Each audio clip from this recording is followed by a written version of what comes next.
ఓటర్లు సమగ్ర ప్రత్యేక సవరణ కార్యక్రమాన్ని అలసత్వంగా తీసుకోవద్దని మహేశ్వరం నియోజకవర్గం కాంగ్రెస్ ఇన్ఛార్జ్ కిచ్చెన్న గారి లక్ష్మారెడ్డి సూచించారు.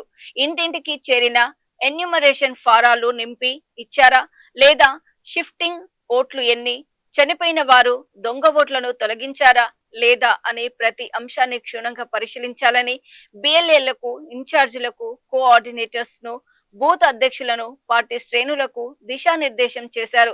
కొంతమంది ఓటర్ల అడ్రస్లను వెతకటం బిఎల్ఓలకు కష్టంగా మారిన పక్కింటి వారు, గ్రామస్తులు, కాలనీ వాసులను అడిగి ఫోన్ ద్వారా సంప్రదించి ఎన్యూమరేషన్ ఫారంలు నింపి ఇచ్చేలా అవగాహన కల్పించాలని కేఎల్ఆర్ సూచించారు. 2 ఓట్లు దొంగ ఓట్లు కలిగి ఉంటే జైలు శిక్ష తప్పదని లక్ష్మారెడ్డి హెచ్చరించారు. మిమ్మల్ని మీతో పాటుగా ఇక్కడి మిగతా సీనియర్ లీడర్లను మీకు కోఆర్డినేటర్లుగా మీకు ఇవ్వటం జరిగింది. ఆ కోఆర్డినేటర్ కూడా మీతో కోఆర్డినేట్ చేస్తాడు. ప్రతి బూత్కు బిఎల్ఏను మనం అపాయింట్ చేసాం. ఇప్పుడే నేను సర్ప్రైజ్గా 2-3 ఊర్లు చూసి వచ్చాను. నేను అసలు బిఎల్ఏలు కూర్చుంటురా లేదా, బిఎల్ఓలు కూర్చుంటురా లేదా, మన పార్టీ పనిచేస్తుందా లేదా, ప్రతి ఇంటికి మనం పోతున్నామా లేదా, ప్రతి ఇంట్లో తెలిసిందా లేదా, ఈ ఫాము నింపితే తప్ప ఓటు ఉండదు, ఓటు రాదు అనేది ప్రతి ఇంటికి చేరిందా లేదా అనేది వెరిఫికై చేయడం జరిగింది. కనుక మీరు ఇప్పుడు ప్రతి 540 బూతులలో 540 బిఎల్ఏలు ఉన్నారు. వాళ్ళ కింద 250 ఇండ్లు ఉన్నాయి. ఆ 250 ఇండ్లకు గాను ఆయన ఒక్కడు తిరగటం కష్టం కనుక ఆయనను, ఆయన మిత్రులను, కార్యకర్తలను ఒక 5 నుంచి 10 మందిని పెట్టుకుంటే ఒక్కొక్కరికి 25 ఇండ్లు మాత్రమే వస్తాయి. 25 ఇండ్లు తిరిగి ఆ 25 ఇండ్లలో ఎన్రోల్మెంట్ ఫామ్ ముట్టిందా లేదా, 2 ముడితే అది ఫిలప్ చేశారా లేదా, 3 ఫిలప్ చేస్తే బిఎల్ఓ దగ్గరికి తీసుకుపోయి అప్లోడ్ చేశారా లేదా, కంప్యూటర్లో మీ పేరు కనబడుతుందా లేదా, అక్కడి దాకా మీరు వెరిఫై చేసుకోవాల్సిన అవసరం ఉంది. మీరు పార్టీ ప్రెసిడెంట్గా వీళ్ళకందరినీ గైడ్ చేయవలసిందిగా నేను కోరుతున్నాను.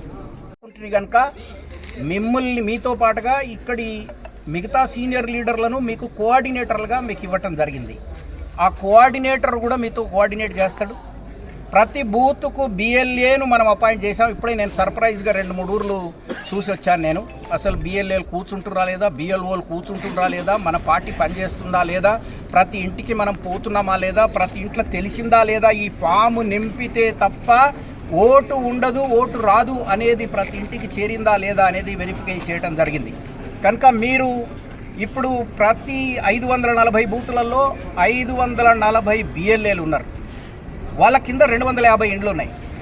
ఆ 250 ఇండ్లకు గాను ఆయన ఒక్కడు తిరగటం కష్టం కనుక ఆయనను, ఆయన మిత్రులను, కార్యకర్తలను ఒక 5 నుంచి 10 మందిని పెట్టుకుంటే ఒక్కొక్కరికి 25 ఇండ్లు మాత్రమే వస్తాయి. 25 ఇండ్లు తిరిగి ఆ 25 ఇండ్లలో ఎన్రోల్మెంట్ ఫామ్ ముట్టిందా లేదా, 2 ముడితే అది ఫిలప్ చేశారా లేదా, 3 ఫిలప్ చేస్తే బిఎల్ఓ దగ్గరికి తీసుకుపోయి అప్లోడ్ చేశారా లేదా, కంప్యూటర్లో మీ పేరు కనబడుతుందా లేదా, అక్కడి దాకా మీరు వెరిఫై చేసుకోవాల్సిన అవసరం ఉంది. మీరు పార్టీ ప్రెసిడెంట్గా వీళ్ళకందరినీ గైడ్ చేయవలసిందిగా నేను కోరుతున్నాను.